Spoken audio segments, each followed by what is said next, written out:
Hi friends, ನಮಸ್ತೆ. ಇವತ್ತಿನ ಗೌರಿ ಕಲ್ಯಾಣ ಸೀರಿಯಲ್ನಲ್ಲಿ ಏನಾಗುತ್ತೆ ಅಂತ ನೋಡೋಣ ಬನ್ನಿ. ಸೊ ಅದಕ್ಕೂ ಮುಂಚೆ ಇನ್ನೂ ಈ ಚಾನಲ್ನ ಯಾರು ಸಬ್ಸ್ಕ್ರೈಬ್ ಮಾಡಿದೆ ವಿಡಿಯೋ ನೋಡ್ತಾ ಇದ್ದೀರಾ, ದಯವಿಟ್ಟು ಸಬ್ಸ್ಕ್ರೈಬ್ ಮಾಡ್ಕೊಳ್ಳಿ, ಲೈಕ್ ಮಾಡಿ ಆ್ಯಂಡ್ ಶೇರ್ ಮಾಡಿ.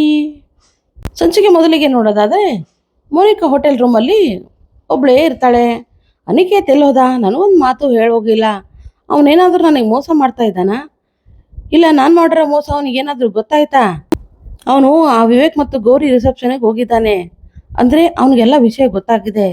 ಅಲ್ಲಿ ಏನು ನಡೆಯುತ್ತೆ ಅಂತ ನಾನು ತಿಳ್ಕೊಳ್ಳೇಬೇಕು. ಹೇಗಾದರೂ ಮಾಡಿ ಅಲ್ಲಿಗೆ ಹೋಗ್ತೀನಿ ಅಂತ ಅಂದ್ಕೊಂಡು ಅಲ್ಲಿಂದ ಹೊರಟೋಗ್ತಾಳೆ. ಈ ಕಡೆ ಸದ್ಗುಣ ದೊಡ್ಡಮ್ಮನಿಗೆ ಲೈನ್ ನೋಡಿತಾ ಇರ್ತಾನೆ. ಅವಳನ್ನ ಅವನು ಹುಡುಗಿ ಅನ್ಕೊಂಡ್ಬಿಟ್ಟಿರ್ತಾನೆ. ಆ ಕಡೆ ಈ ಕಡೆ ಅವಳ ಹಿಂದೆನೇ ತಿರುಗ್ತಾ ಇರ್ತಾನೆ. ಒಂದು ರೋಸ್ನ ತಗೊಂಡೋಗಿ, ಮೇಡಮ್ ಮೇಡಮ್ ತಗೊಳ್ಳಿ ಮೇಡಮ್ ಅಂತ ರೋಸ್ನ ಕೊಡ್ತಾನೆ.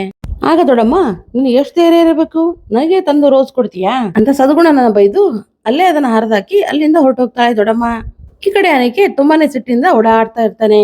ಓ ಪರವಾಗಿಲ್ಲ, ಆ ವಿವೇಕ್ ತುಂಬಾನೇ ಚೆನ್ನಾಗಿ ಅರೇಂಜ್ಮೆಂಟ್ ಮಾಡಿದ್ದಾನೆ. ನಮ್ಮಮ್ಮನಿಗೇನು ಅವಮಾನ ಮಾಡಿ ಅದೇ ಇವರು ಖುಷಿಯಾಗಿರೋಕ್ ಸಾಧ್ಯ? ಇವರು ಖುಷಿಯಾಗಿರೋಕೆ ನಾನು ಬಿಡೋದೇ ಇಲ್ಲ. ಏನಾದ್ರೂ ಸ್ವಲ್ಪ ಸಿಕ್ಕರೆ ಸಾಕು, ನನಗೆ ಎಲ್ಲ ಫಂಕ್ಷನ್ನು ಹಾಳು ಮಾಡ್ಬಿಡ್ತೀನಿ ಅಂತ ಗೊಣಗ್ತಾ ಓಡಾಡ್ತಾ ಇರ್ತಾನೆ. ಹಾಗೆ ಓಡಾಡ್ತಾ ಕಾಂತನ ಮತ್ತು ಅವ್ರ ಅಕ್ಕನ್ನ ನೋಡೇ ಬಿಡ್ತಾನೆ. ಇವ್ರು ಯಾರು, ಇವ್ರನ್ನ ಯಾರು ಕರ್ಸಿದ್ರು ಅಂತ ಇವ್ರ ಹತ್ರನೇ ಬರ್ತಾ ಇರ್ತಾನೆ. ಆಗ ದೊಡ್ಡಮ್ಮ, ಏನೇ ಇದು, ಆ ಚಂಚಲ ಮಗ ನಮ್ಮನೆ ನೋಡ್ತಾ ಇದ್ದಾನೆ, ಅಯ್ಯೋ ಅವ್ನು ಬಂದು ಕೇಳಿದ್ರೆ ಏನೇ ಹೇಳೋದು ಅಂತ ಯೋಚನೆ ಮಾಡೋಕ್ಕೆ ಶುರು ಮಾಡ್ತಾರೆ. ಆಗ ಸಡನ್ಲಿ ಅಲ್ಲಿ ಅನಿಕೇತ್ ಬಂದು, ಯಾರು ನೀವು, ಯಾರು ನಿಮ್ಮನ್ನ ಕರೆಸಿದ್ದು ಅಂತ ಜೋರಾಗಿ ದಬಾಯಿಸೋಕೆ ಶುರು ಮಾಡ್ತಾನೆ. ಆಗ ಅಕ್ಕ, ಅದು ನಮ್ಮನ್ನ ಮ್ಯಾನೇಜರ್ ಕರೆಸಿದ್ರು ಅಂತ ಹೇಳ್ತಾಳೆ. ಏನು ಮ್ಯಾನೇಜರಾ ಅಂತ ಹೇಳ್ತಾ ಅಲ್ಲೇ ಓಡಾಡ್ತಾ ಇರೋ ಸದ್ಗುಣನ ಕರೆದು, ಏ ಸದ್ಗುಣ, ನೀನೇನೋ ಇವ್ರನ್ನ ಕರೆಸಿದ್ದು ಅಂತ ಕೇಳಿದಾಗ, ಏನು ನಾನಾ ಇವ್ರನ್ನ ಕರೆಸಿದ್ದು? ಇಲ್ಲಪ್ಪ, ನಾನು ಕರೆಸಿಲ್ಲ, ಇವ್ರು ಯಾರು ಅಂತ ನಂಗೆ ಗೊತ್ತೇ ಇಲ್ಲ ಅಂತ ಸದ್ಗುಣ ಹೇಳ್ತಾನೆ. ಈ ಕಡೆ ಅನಿಕೇತ್ಗೆ ತುಂಬಾನೇ ಶಾಕ್ ಆಗಕ್ಕೆ ಶುರುವಾಗುತ್ತೆ. ಯಾರು ನೀವು, ಸುಳ್ಳು ಹೇಳ್ಕೊಂಡು ಇಲ್ಲಿಗೆ ಬಂದಿದ್ದೀರಾ? ನಿಮ್ಮ ವಾಯ್ಸು ಎಲ್ಲೋ ಕೇಳಿದ ಥರ ಇದೆ, ನಿಜ ಹೇಳಿ ಯಾರು ನೀವು ಅಂತ ಜೋರಾಗಿ ದಬಾಯಿಸೋಕೆ ಶುರು ಮಾಡ್ತಾನೆ. ಅದೇ ಟೈಮಿಗೆ ಶ್ಯಾಮ್ ಅಲ್ಲಿಗೆ ಬಂದು, ಅನಿಕೇತ್ ನೀನೇನು ತಲೆ ಕೆಡ್ಸ್ಕೋಬೇಡ, ಅವ್ರನ್ನೇನು ಬೈಯಕ್ಕೆ ಹೋಗ್ಬೇಡ, ಅವ್ರನ್ನ ನಾನೇ ಕರ್ಸಿರೋದು ಅಂತ ಹೇಳಿದಾಗ, ಹೌದಾ ನೀನು ಕರ್ಸಿರೋದಾ ಅಂತ ಹೇಳಿ ಅಲ್ಲಿಂದ ಹೊರಟೋಗ್ತಾನೆ ಅನಿಕೇತ್.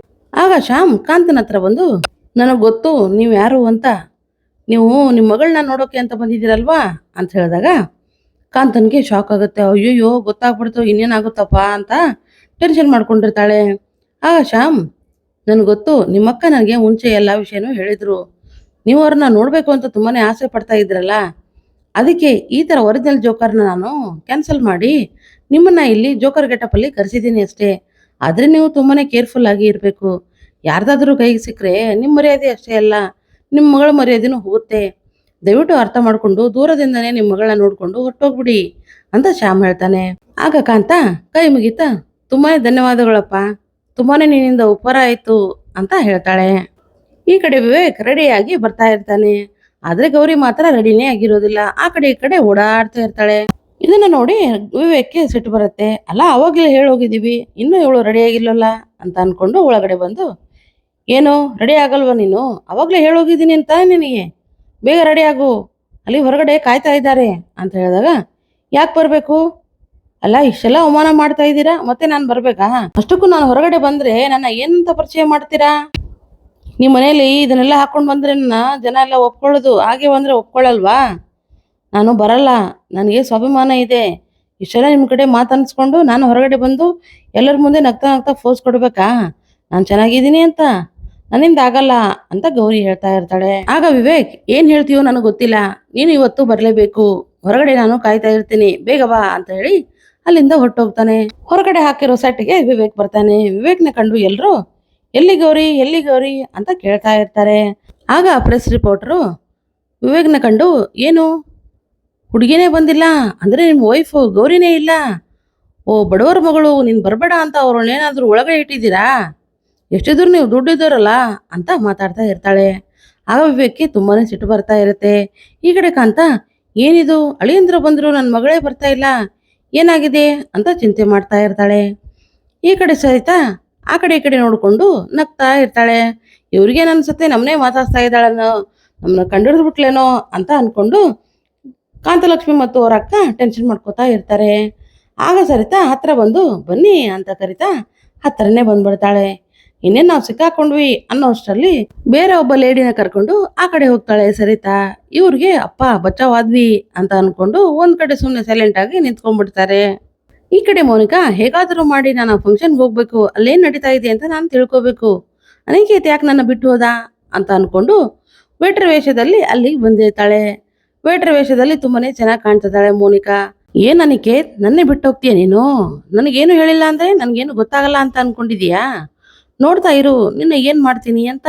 ನಿನಗೋಸ್ಕರ ನಾನು ಮದುವೆನೇ ಕೆಲಸ ಮಾಡ್ಕೊಂಡಿದೀನಿ ಅಂತದ್ರಲ್ಲಿ ನೀನು ನನಗೆ ಮೋಸ ಮಾಡ್ತೀಯಾ? ನಿನ್ನ ಮಾತ್ರ ನಾನು ಸುಮ್ಮನೆ ಬಿಡಲ್ಲ ಅಂತ ಗುಣಕ್ತಾ ಆ ಕಡೆ ಈ ಕಡೆ ಓಡಾಡ್ತಾ ಇರ್ತಾಳೆ ಎಲ್ರಿಗೂ ಜ್ಯೂಸ್ ಕೊಡ್ಕೊಂಡು.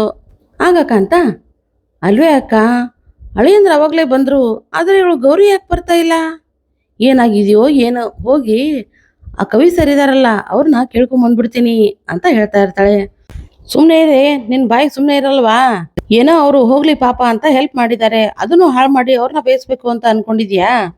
ನಿನಗೆ ಹೀಗ್ ಮಾಡಿದ್ರೆ ಸುಮ್ನೆ ಇರಲ್ಲ ಕಣೆ ನೀನ್ ಮಾಡೋ ಅವಾಂತರಕ್ಕೆ ನಾನು ಆಂಬುಲೆನ್ಸ್ಗೆ ಫೋನ್ ಮಾಡ್ತೀನಿ ಅಂತ ಅಕ್ಕ ಆಂಬುಲೆನ್ಸ್ಗೆ ಫೋನ್ ಮಾಡೋಕೆ ಶುರು ಮಾಡ್ತಾಳೆ. ಈ ಬೇಡ ಬೇಡ, ಯಾಕೆ ಫೋನ್ ಮಾಡ್ತಾ ಇದೀಯಾ ಅಂತ ಹೇಳಿದಾಗ, ನೀನ್ ಮಾಡೋ ಕಿತಾಪತಿಗೆ ನಾವು ಸಿಕ್ಕಾಕೋತೀವಲ್ಲ, ಆಮೇಲೆ ಅವರು ಎಲ್ಲರೂ ಸೇರಿ ನಮ್ನ ಚೆನ್ನಾಗಿ ಓದಿತಾರಲ್ಲ, ಅವಾಗ ನಮಗ್ ಆಂಬುಲೆನ್ಸ್ ಅವಶ್ಯಕತೆ ಇರುತ್ತಲ್ಲ, ಅದಕ್ಕೆ ಇವಾಗ್ಲೇ ಆಂಬುಲೆನ್ಸ್ಗೆ ಫೋನ್ ಮಾಡ್ತಾ ಇದ್ದೀನಿ ಅಂತ ಹೇಳ್ತಾ ಇರ್ತಾಳೆ. ಸೊ ಇಲ್ಲಿಗೆ ಈ ಸಂಚಿಕೆ ಎಂಡ್ ಆಗುತ್ತೆ. ಈ ಸಂಚಿಕೆ ನಿಮಗೆ ಇಷ್ಟ ಆದ್ರೆ ಖಂಡಿತ ಲೈಕ್ ಮಾಡಿ, ಶೇರ್ ಮಾಡಿ ಅಂಡ್ ಸಬ್ಸ್ಕ್ರೈಬ್ ಮಾಡಿ. ಸೊ ನೆಕ್ಸ್ಟ್ ವಿಡಿಯೋದೊಳಗೆ ಸಿಗೋಣ. ಸೊ ಅಲ್ಲಿವರೆಗೂ Tata, bye bye and take care.